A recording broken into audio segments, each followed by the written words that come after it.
Okay, where do we get to? We got Mohammed born, we got him married. That's about where we ended, I guess, huh? Yeah, it was. Okay, he got married, he has leisure now, and he turns out to be a very reflective and religiously and politically astute gentleman.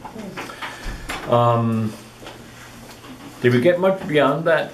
I don't want to. Okay. I don't think so. During his leisure time, now that he has some leisure time, he took to going to a cave just outside the city on Mount Hira, which is now a pilgrimage site, to think and pray and so on. And it was in the course of his meditations there that he experienced the revelation, the auditory revelation that would become the Quran. It began with just a voice saying, recite, and he paused and then he began getting these messages. Now two things about that. The basic message originally was that there is but one God, and he is the God of the Old Testament, the New Testament, the God of the Christians, the God of the Muslims, Allah. And the second is that you, Muhammad, are to be his, the term is Rasul, prophet in a very special sense. You are to carry this message to the people. Muhammad went home. He's an interesting character. He went home and told his wife and his uncle about this revelation, and his reaction was, do you think I'm going nuts? And in other words, it wasn't an immediate assumption that this is a divine revelation. And they talked to him about it. He was very realistic in this way. They talked to him about it and asked him what was in it and so on. And he said, it all sounds really good.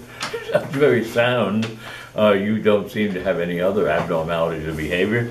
So, go back to your cave and see what happens. So he did his office work, I guess, and then went back to the cave. How long did he spend in a cave? How long what? He spent in a cave. For just, for one session?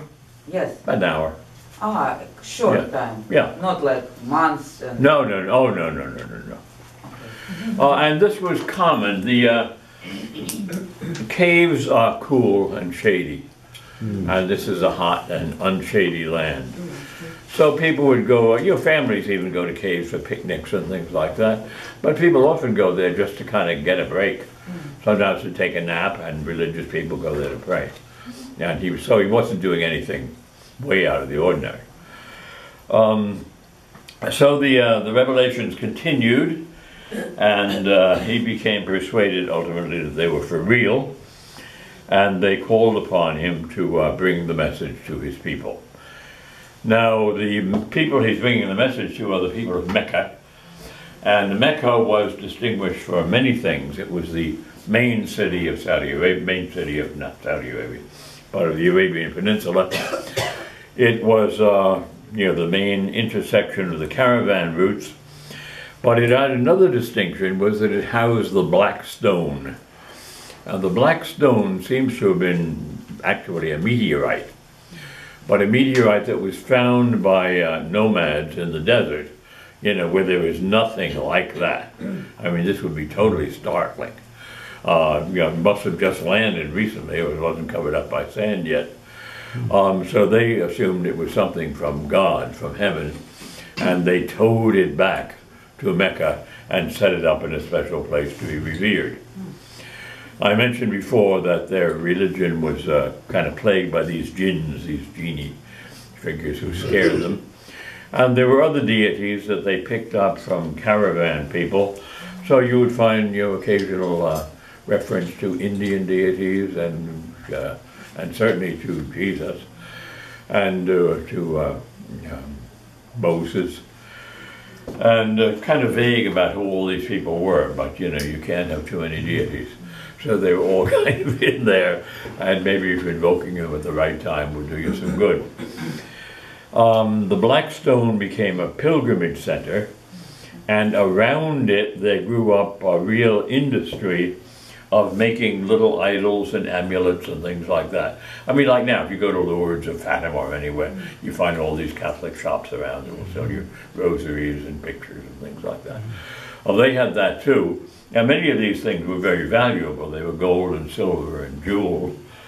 And so this was an industry that involved a lot of money. As soon as representatives of this industry found that a very charismatic character was going around saying there is only one God and he cannot be represented by anything material, he is invisible and transcendent and so on, this was not good for business. How do we make one of those? So he was increasingly persecuted and propagandized about, and spreading rumors that good old Muhammad that we all like so much has gone nuts, so don't pay any attention to him, whatever. And then there was violence trying to get him to go somewhere, attacks on his house and so on. So nobody was converted. Everybody was kind of scared to even listen to him. The only converts were his wife, Khadija. She was converted. And his uncle was sort of converted. He always kind of put it that way. Maybe there's something here, but I'm not going to jump in with both feet yet. So increasingly, that was all he had left there. The support of his wife and his uncle, and then in fairly rapid succession, his wife and his uncle both died of natural causes. So he still had, money and some friends who were not going to be religiously converted, but they were still his friends. So with them, he said, we better get out of here. I don't know quite where to go. And it was at that time that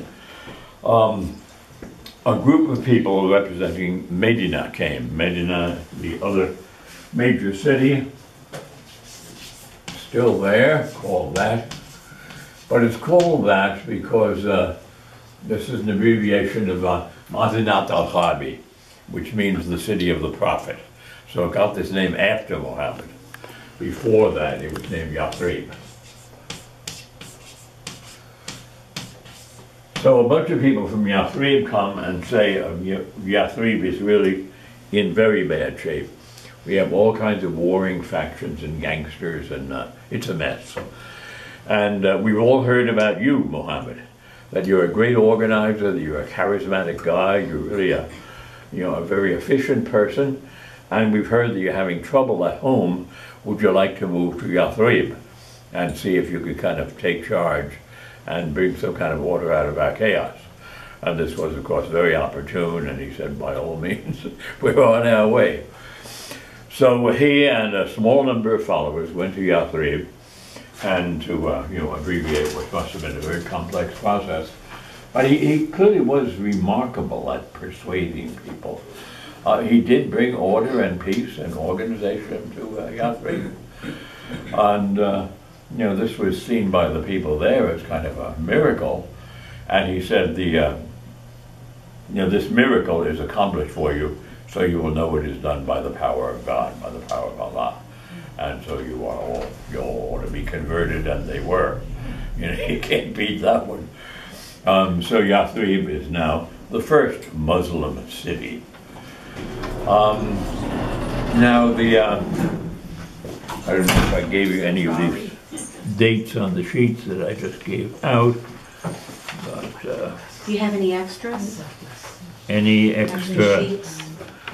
Islam, I have Islam. I don't know, I didn't bring anything with me, except me. I don't think I do, no. Okay, that's all right. I have it here. I'll have it at home. Yeah, I've got what you gave out last year. Yeah, Okay. okay.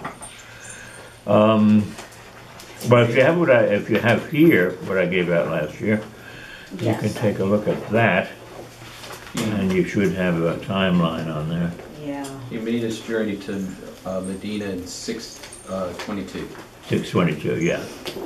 So you have something with that on. Yes. Okay. Now 622, the journey to Medina, is the way to the first success, and therefore it becomes the first year of Islam. In the Islamic calendar, that is year 1. Now, you can't just subtract that from 622, subtract 622 from everything and get the calendar right, because it's a lunar calendar. So there is some slippage as time goes on. But on those notes I gave you, I think I gave you what this year is. How different 14. this calendar from Jewish calendar? How different this? It's very similar, very similar. Different feasts, but the same lunar calendar. So they count the same 5,777 years? Oh, no, they don't No, begin no, at the it same point, but the months are the same interval. Yeah, yes. 1438. 2016 is 1438. 1438, Oh. okay. And that's still used. I mean, if you get business correspondence from, a Muslim firm, it will have 2 dates. It will have the, AD 2016 and AH, which came from the Latin actually, Anno Hegire. It meant the year of the journey, and that would give the Muslim one. So that's when Islam began. And remember, Islam is still just a word. It means submission. It's not the name of a religion or anything. It's what you should do. And if you submit, if you submit, then you will gain peace, salam. And peace is understood more or less as the Hebrew Bible understands shalom, as well-being all over. It doesn't just mean cessation of hostilities. It means, good relationships and prosperity and order and just, what you want. With Now- or without Whether that what? hostility or anything else, just as long as you feel good. what they're saying? Well, you feel good and are good, Oh, because that's a different includes one. moral integrity. Okay. The term, both shalom and salam can be used, what seems ironically, you can talk about the peace of a war. And a war that has shalom is a war that is a just war. That is, follows the normal rules of a just war. A war against aggressors, a war that spares civilians, etc., etc., etc. But more generally, to possess salam means to possess a good society, good in every way. Now, the question then was, what about Mecca? Mecca hears what's going on in Yathrib and is not very happy about it. And they launch an assault, a military assault against Yathrib and against Muhammad. And the military history of this is complex, but basically Muhammad and Yathrib win big. They lose a few skirmishes, but they win the war. And I'm told by people who know about this kind of thing that good military histories still always include the example of Muhammad and his incredible strategy in this. Oh, he was a guy who was kind of good at everything he turned his head to. He hadn't had any experience in that, but he was really good at it. So the Meccans are beaten, and in the course of the conflict, some Jewish communities joined the Meccans in the conflict, and at least one Christian community did. There were these little groups around. And that meant, the war included some Christians and some Jews. Other Christians and Jews were not involved, and there was no problem with them. So after the victory, it turns out that in Mecca, lots of people want what Yathrib has got. And when, after the fighting, Muhammad returns to Mecca, he returns to the acclaim of the people. We want part of this too.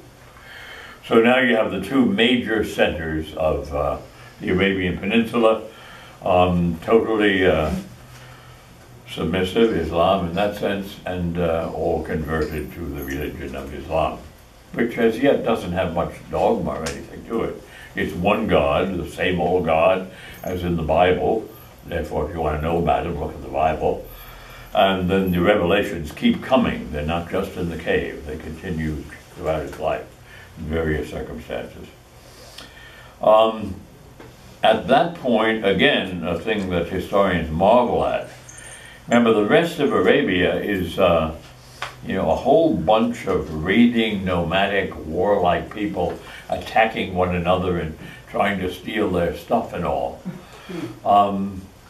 Muhammad converts them to peace with one another, to the acceptance of Allah, the one God, and to a kind of sense of what we would call it national community. There was no nation. All this in 10 years. Wow. I mean, it is really just incredible. After 10 years, Muhammad dies, and that will raise certain problems. His death was from natural causes. The account of his death is, like all these things, somewhat fictionalized. So you think he was like a 60, 70-year-old man, or? Yeah, he was in the 60s. He was, okay. The angel Gabriel came for him, and the angels are quite prominent here. Most of the revelation is given by angels, usually by Gabriel.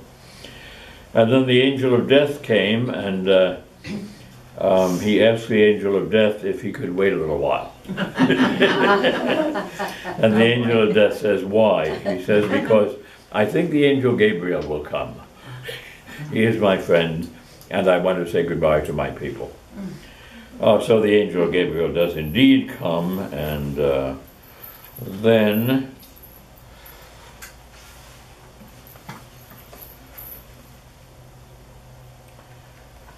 angels came with him singing verses from the Holy Book. We're told what verses they are. Then Michael the archangel also came down, and then they greeted each other, the angels and Muhammad, while Fatima, his wife, and her sons wept. This is another wife. Oh, another wife. Yeah, Khadijah died. And then he said, this is Muhammad now, I give you peace, beloved Fatima. I am told that after 6 months you will follow me, and we shall not be separated for long. And then he said goodbye to his beloved grandsons and to Aisha. Aisha was a very special daughter, who actually quite politically and militarily active. Then he closed his eyes and spoke no more. And a voice was heard from heaven announcing, O mortal men on earth, know that God's beloved prophet has departed from this world. Blessed be the one on whose hand the kingdom rests. He has power over all things. He has created life and death. He is great and forgiving. So that's what, devout Muslims consider to be the death story of Muhammad. And, how fictionalized it is, who knows? There's no way to find that. It's very old. I didn't know they had Michael. They have all of them.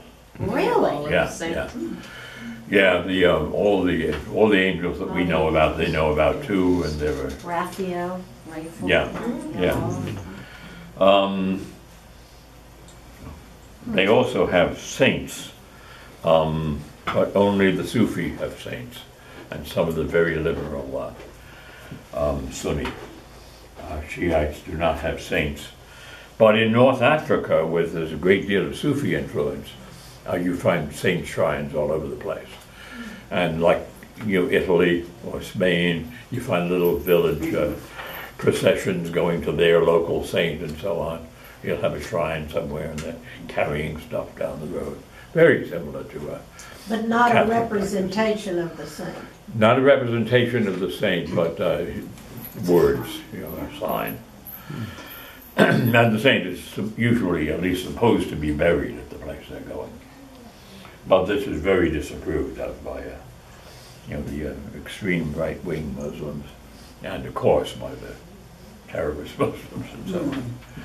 The Taliban would like to destroy the tomb of Muhammad, which shows how far it goes. Having the tomb of Muhammad there is too materialistic. Really? Wow. So, you know, if the tomb of Muhammad must go, the saints don't have a chance.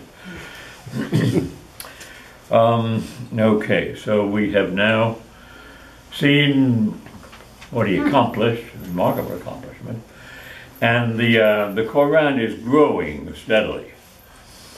Now, if you read the Quran today, and you follow the advice of most scholars, you'll recognize that some of the Quran sounds like it was written in Mecca, and some sounds like it was written in Yathrib. And what makes the difference is the Mecca stuff is much more spiritual, religious in that sense. The Yathrib is much more moral and organizational. So it sounds more like kind of church stuff on one end and mystical stuff on the other. And that's probably true. The situation changed and the revelations will be changed accordingly. Now, Muhammad thought of everything except one very important thing, which was what happens when I go. He seems never to have taken any interest in that, just didn't come up. So he died, and what do we do now? The assumption was that he was absolutely one of a kind. You're not going to have another Muhammad. But we need some kind of leader, and it should be someone from his family. And there was pretty general agreement on the first of these people. They're also in the notes I gave you. And for the first three, now the term applied to them was caliph, as we say now, which simply means a successor of the prophet. The caliph was not a religious figure. He was a social figure. He was a leader and organizer. You know, he was not expected to either, receive revelations or serve in any kind of prophetic role. Some in the future pretended to, and that often caused great divisions within Islam. But the first three did not, and the third. Three, what are you saying? The first three successors. Oh, the first three successors. Okay. I think you have these people listed here. Abu Bakr. Yeah.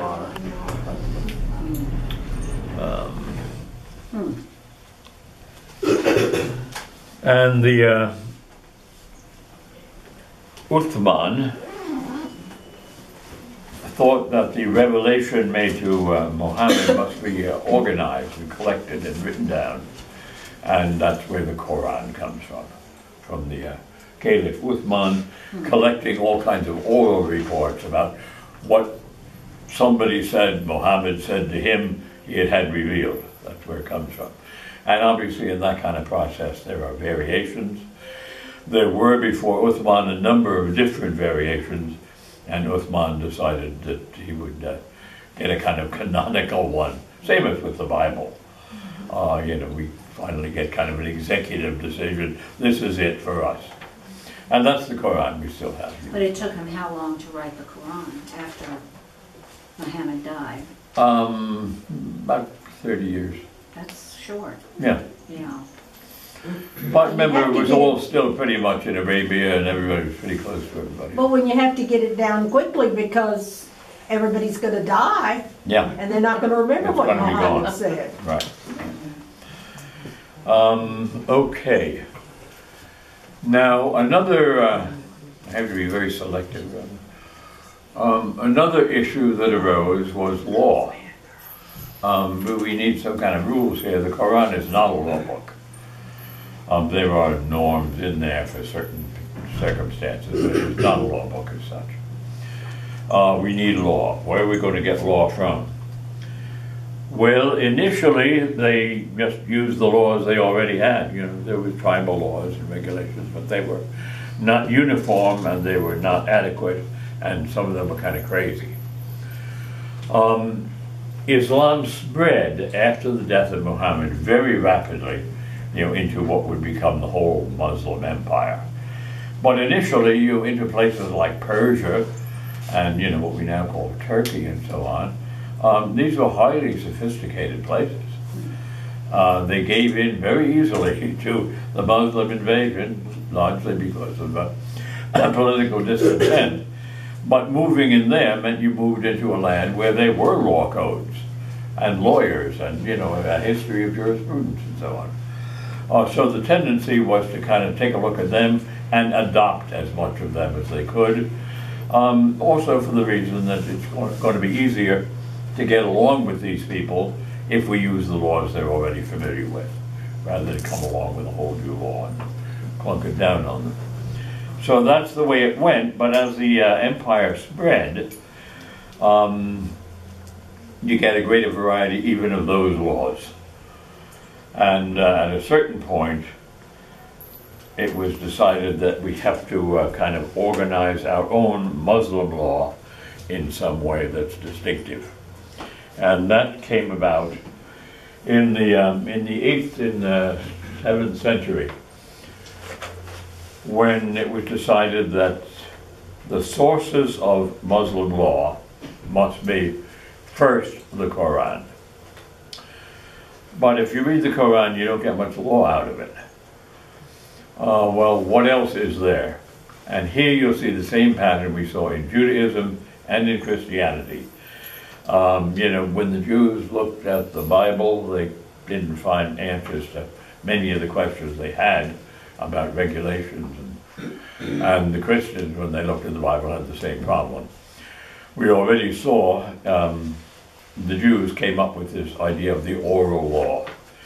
Moses had more stuff that got into the Torah, and he told friends about this.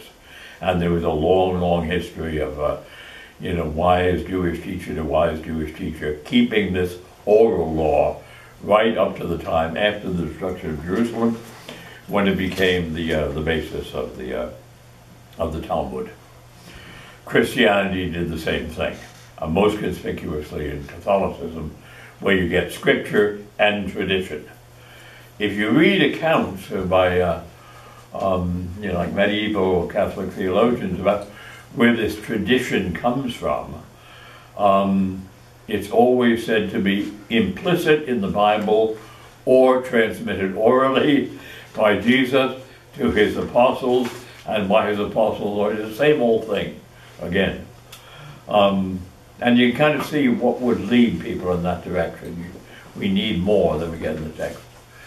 In the case of Islam, the equivalent of Catholic really tradition and Jewish Talmudic material was the Hadith. And the Hadith are traditions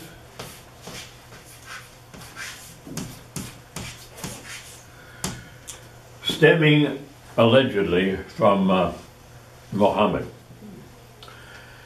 Now, allegedly means that there are problems about them, and you have great differences of opinion about which were the real thing and which were not, which were phony hadith or mistaken hadith and which were authentic hadith. So ultimately you get the development of law.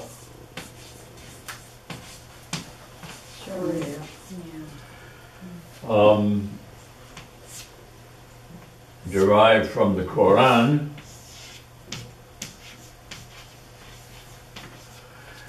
and from the Hadith that the most prestigious lawmakers at the time decided were genuine, and they constituted the Sunnah. Now the Sunnah means what Muhammad said but didn't get written down, plus what he did, his behavior, how he dealt with things. So there were traditions about that too. This problem came up, and here's what good old Muhammad said about it. So the Sunnah is a combination of those. How do you know which are the right ones, which are the wrong ones? It was a matter of the prestige of the particular teachers, as in Judaism, as in Christianity.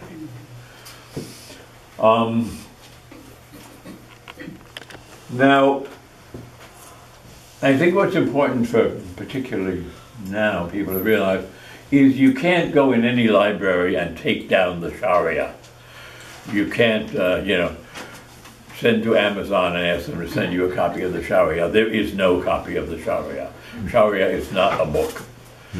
I noticed this when, remember the guy who appeared, the Muslim who appeared at the Democratic National Convention, Khan, who had the decorated son killed in the war. And he was afterwards asked in a subsequent interview, what about this Sharia thing? Now this guy was a lawyer, Khan, and he said, as you would understand it, there is no Sharia. And I knew what he meant by that, but everybody kind of, what do you mean there is no? They're always talking about it.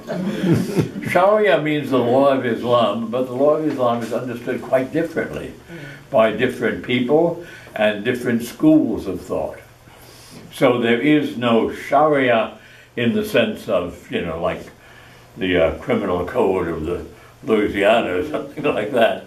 Sharia is a body of norms that are considered by certain very prestigious religious lawmakers to be the proper norms for a Muslim to observe. And that's why they're not the same in different places. You look at the Taliban, they're applying the Sharia, and they seem to be chopping off heads and stoning people and so on. Go to another part of Islam, and they say it's absolutely insane. There's nothing in the Quran or in the Sunnah that would justify this kind of behavior. Yes? When you're saying Sharia, is that the same thing that Americans say Sharia law? Is that the same Yeah, thing? yeah. Okay, because I know they pronounce it Sharia all the time instead of Sharia. Yeah, Sharia is the correct pronunciation. Yeah, the Arabic pronunciation. So what's an example of one of their laws? How the big thing is that we're going to be under Sharia law. Well, that's what I'm saying. It would depend whose interpretation you're going by. Let me take a very kind of a simple one. Birth control. There was a big Sharia discussion about birth control.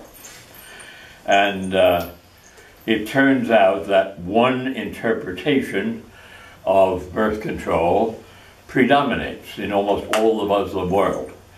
But among the most radical groups, it does not. It's eliminated. And the one that prevails, the argument is all outlined. And it sounds exactly like arguments by Catholic moral theologians. Maybe glance at it. Well, Islam is sounding a lot like Christianity. Very much, yeah. Very, very wide concept of what that means. Yeah.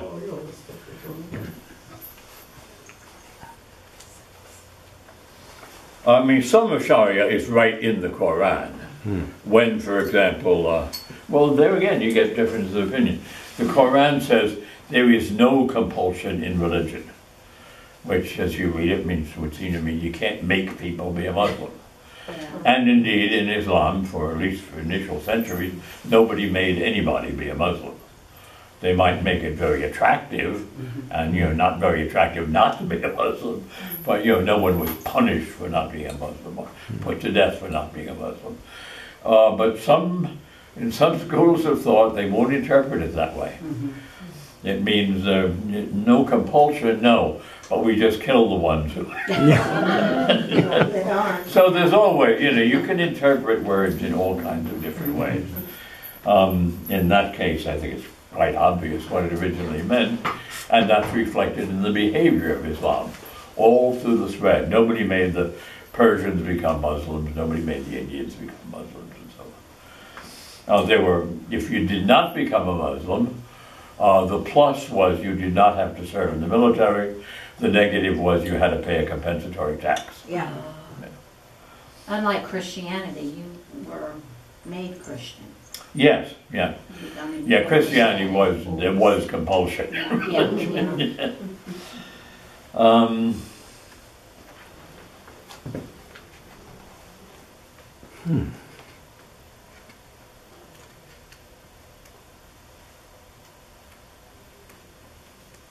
I think this is too long to show you, but it's quite interesting. It does sound very much like Catholic moral theologians deciding, what marriage is for, what sex is for. what reasons you might have for practicing birth control and so on. And the opinion that gained, that most Muslims would say is Muslim norm on this, is that anything short of abortion can be justified, and abortion cannot be justified under any circumstance. But it's legal in some parts of their, Oh, yeah, legal. Sure, abortion sure. is. Okay. Legal and moral are not synonyms, are they? No, no. But I mean, that raises another question. Some countries that we think of now as full of Muslims nevertheless have secular law, and others have law that's rooted in Islam. So Turkey, for example, it's a Muslim country, but the law is entirely secular. So it won't reflect Sharia, but the devout Muslim knows Sharia and says, okay, this is what the law allows, but I can't do that. Now Egypt's another matter. Well, yeah, Egypt has been in great controversy about it. Yeah.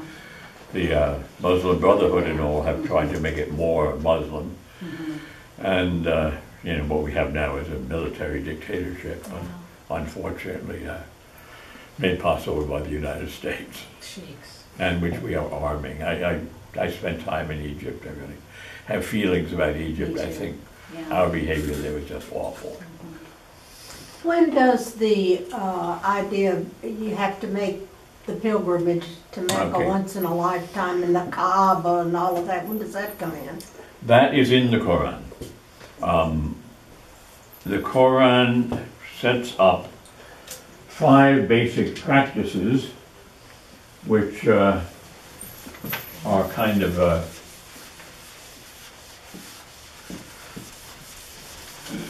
signatory for Muslim belief. And they are, first of all, the creed. The creed understood as having only 2 parts. Now, if you listen to the prayer call from a Muslim minaret, and you can pick it out, it always begins with these words that state the creed. It's La ilaha illallah, Muhammad Rasulullah. There is but one God, and Muhammad is his prophet. So that's the first thing. That's called the creed, the Shahada. But that's what it is. One God, and Muhammad is his prophet. Then there is also almsgiving. Everyone must give alms for the relief of the poor and for the benefit of the religion. And what the alms are is to be worked out by different communities, and it is worked out by different communities.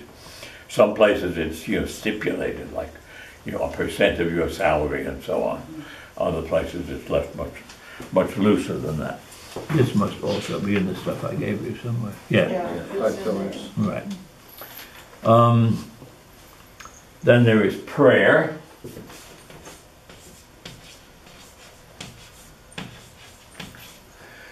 And prayer means prayer in the mosque and also outside of the mosque, but basically prayer 5 times daily, 5 ritual times daily.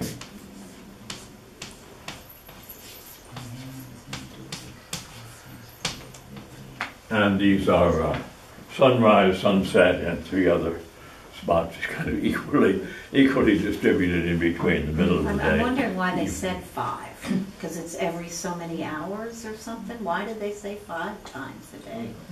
I don't know. Yeah. They do pretty well kind of punctuate the day. You get up and pray, you pray before you go to bed, you pray at lunchtime, you pray at dinner time, and you pray another time, which would probably be like mid-afternoon, kind of siesta time. Like 11s in England where they drink tea, and 4 o'clock in the afternoon they drink tea. So Right. you pray in the morning, 11s, lunch, tea, and at night. There we go. It could be similar to our Angelus. We pray 3 times a day, and then your blessings in between. True. The 4th one is fasting. And fasting is a good idea in general. I mean, ritual fasting is good. But there is a compulsory fast during the month of Ramadan, and that's what most people know about. During the month of Ramadan, there is to be abstinence from food, drink, and sex from sunrise to sunset. And it's still done some places. They, on Arab cloaks, there'll be some threads sewn in, you know, a black one, a gray one, and a white one. And how can you tell when it's dark enough so you can eat when you can't tell them apart? Pretty good. And when you can't tell them apart, it's time to stop eating. So the fast also is, see, in all of these, there's the kind of formal one, the Ramadan fast, but fasting is recommended and much discussed. Why fast is a question that's often asked in Islam, and the answer makes a great deal of sense. You fast, first of all, to be conscious of the goodness of the food you have the rest of the time. In other words, unless you miss it, you're not going to really appreciate it. So that's part of it, that will make you grateful to God. And the other similar kind of psychological aid that it provides is it makes you aware of what hungry people are feeling. And that will bring you back to alms and concern for the poor and so on. Very good. That's like our Lent. We used to fast, Yeah, you know, Yeah. 40 days or whatever. And there's also a notion of fasting is kind of, you know, kind of clears the mind. It must have been tough in Arabia, Oh, yeah, yeah. from sunrise, not even any water. Oh, it's very hard. I remember when I taught in university classes in West Africa, we had a lot of Muslim students. And I mean, towards the end of Ramadan, I could see these kids getting, you know, really kind of tired looking and skinny looking.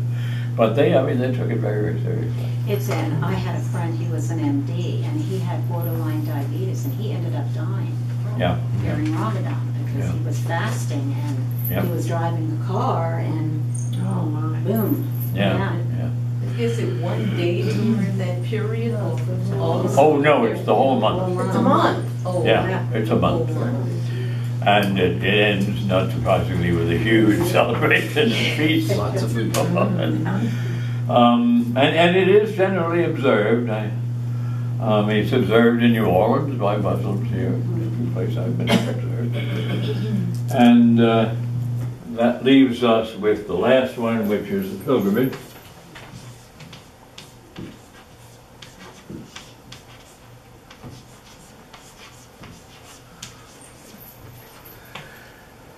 And this is in Arabic called the Hajj.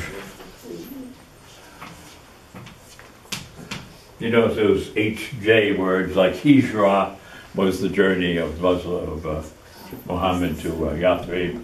Hajj is the pilgrimage. So HJ are always journey words. Now the pilgrimage is something that it's to Mecca, and there's a whole ritual that goes with it. And every Muslim is urged to do this once in his life. There's recognition that for many people this is not feasible at all. And the families that can send one member are encouraged to do that. So you have one Haji, as they call them, in the house. It's usually daddy. But it can be mommy instead, or one of the more able kids.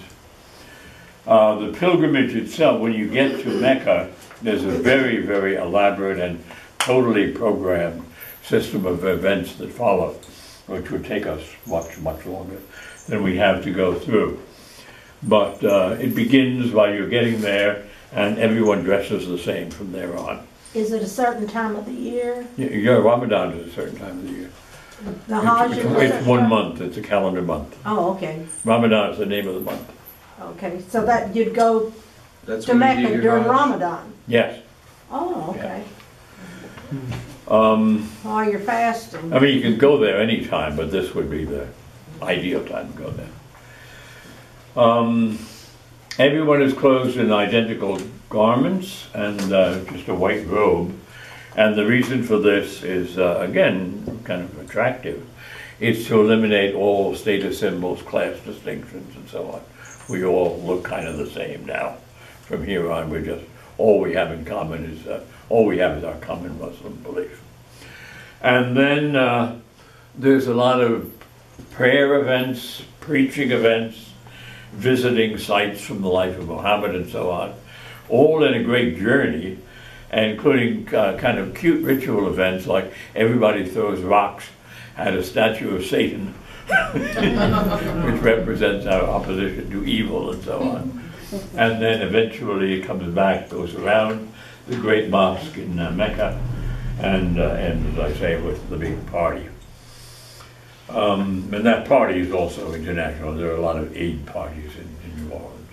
There wasn't, the throwing the stones at Satan, it wasn't it's just a place. There's not a replica or anything, right? Or is there a Yeah, stone? I mean, it's not like a, Yeah, like a cutout Satan or Right, anything. right. But it's some rocks, a It's little a pile of rock. rocks. pile of rocks. That represents Satan. And you do not get a teddy bear if you hit it 3 times. It's becoming more and more difficult, of course, because the population expands. Saudi Arabia has become kind of a crazy country, and that's where it is. And there have been disasters there now. There's one violent assault on pilgrims, and there was also a collapse of some of the infrastructure there. So it's a constant worry. On the other hand, it obviously brings in loads of money to airlines and travel agents and things like that. People come from all over. I think probably the best publicity he ever got here was from Malcolm X. And when Malcolm X went there as a racist and came back saying, I can never be a racist again. And it was just because of, what he had kind of It did him absorbed. good. Yeah, it did him good, and did all the people he influenced good. What more is to be said about these?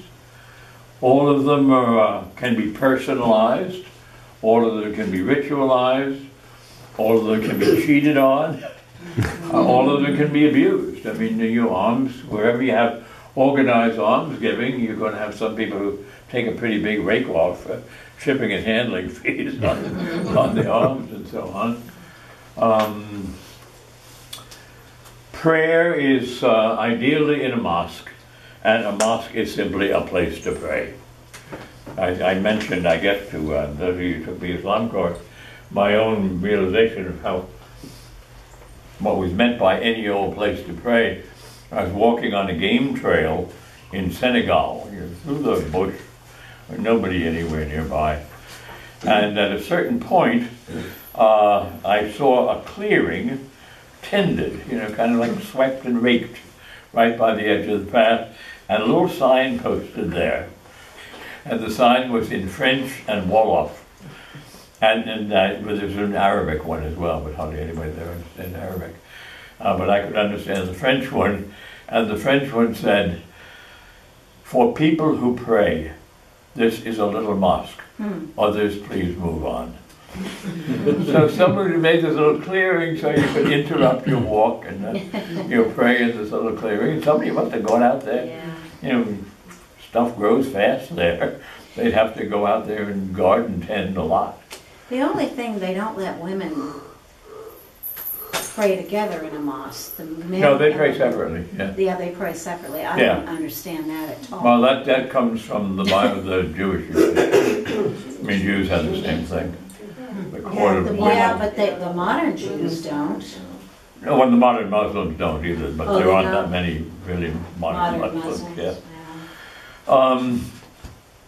That's another general reflection I guess we should make. There's never been a real Muslim reform movement, kind of strongly liberal, big movement in Islam. It hasn't happened.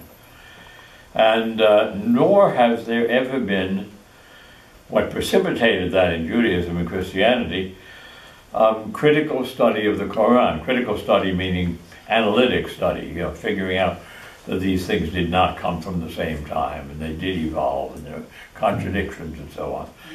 You know, once you perceive that, a lot of things loosen up. But they do not have that kind. If you want to read critical studies of Islam, you'll find they're all written by non-Muslims. Now that is beginning to change, but at the same time we have this wave at present of ultra-conservative violence and so on, which again is the number of people involved in this is very small compared to the population of Muslims, but small can do an awful lot of damage and influence whole nations and so on. Okay. Well, what's 1% of a billion? 1% of a billion? Yeah. You can do that one. I mean, it's still a big number. Yeah. I think also people tend to associate the images of Islam are Middle Eastern and maybe especially Arabian. Most Muslims are not there. The greatest number of Muslims are in Indonesia, which has a much more moderate, easygoing form of Islam. There are lots of Muslims in India, which again has much more moderate Islam, and they get along fine with Hindus. But then those who went up to Pakistan and Bangladesh tend to be much more, conservative and extremist. So don't identify the Muslim with the Arab. Right. I mean, Persians, Iranians are not Arabs. They're Aryans like Germans. That's a big Muslim population. So generalizations about Islam, almost all of them, if they're very generalized, are wrong. Just by being that generalized. Yeah. Muslims don't drink liquor, do they? No.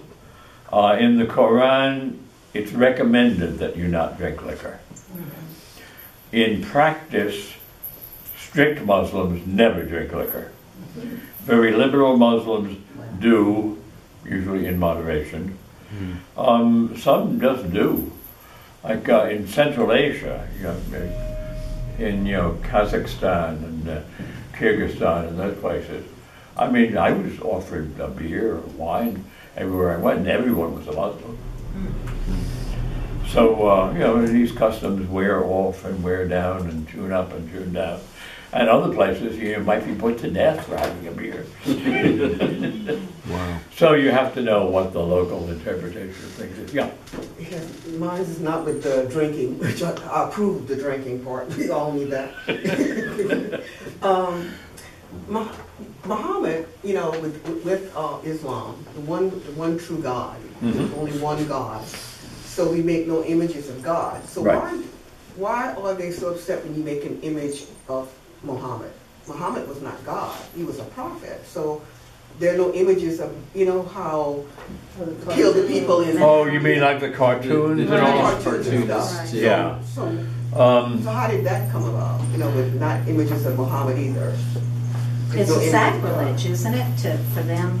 I know, but I'm just trying to figure, if there's no images of God, I can see, because he's invisible, you don't know how he looks. But I was wondering why Muhammad, why are they so... The reason for banning images of Muhammad was so they would not be worshipped. Okay. In other words, they didn't want any confusion. Muhammad is just a guide.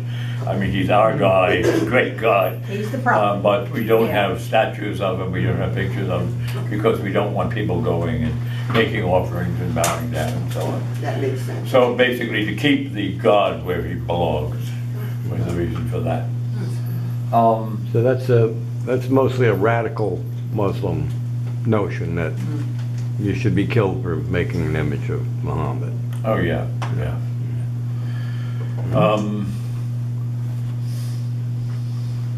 And I think it came up in here before, but some people have said, well, why don't Mohammedans just make cartoons of Jesus? get back at us that way. Because Jesus is to them a great and holy prophet. Yeah, You know? yeah, right. Jesus' second coming is believed in by Muslims. I'll be He's darned. going to be coming back for the last judgment. So, you know, you don't mess with Jesus or Mary. I mean, Mary is a sacred person to Islam. And again, something that most Westerners don't know, I didn't know until kind of by chance I found it out in the Middle East, was apparitions of Mary are just as common in Islam as they are in Christianity. I'll be I darned. mean, they have their kind of Lourdes and Fatima and Guadalupe stuff just as we Right. do. And Fatima, you said his wife's name was Fatima. Right. It's spelled the same as Fatima, Our Yeah. Lady of Fatima. Yeah. Well, that town in Yes. Portugal Yes. was originally part of the, It was an Arabic Muslim town. Iberian Right. Empire. So they named it after her and they just left it that way afterwards. Yeah. Yeah, the Christian things are, the big objection to Christianity is the same as with the Jews, making a man into God. I mean, Jesus is fine, Jesus, God, this is idolatrous, as far as they're concerned. Now, It's like my late husband said, Jesus was really good, Mary and all that, but you know, he really didn't rise. right, yeah. You know, he Well, really they would say the same thing.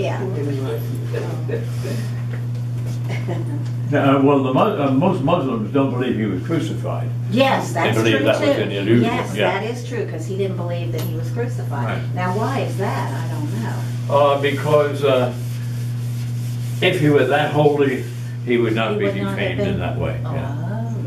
God would not allow that. God would not allow it. God would not allow it. All right.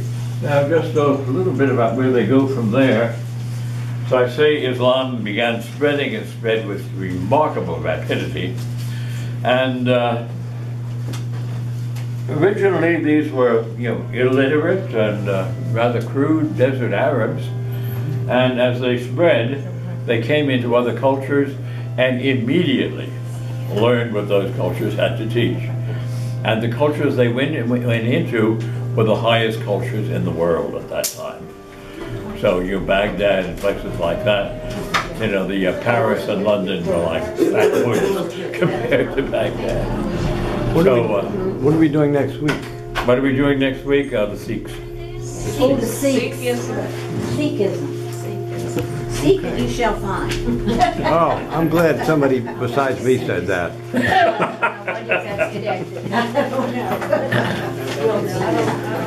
Thank you.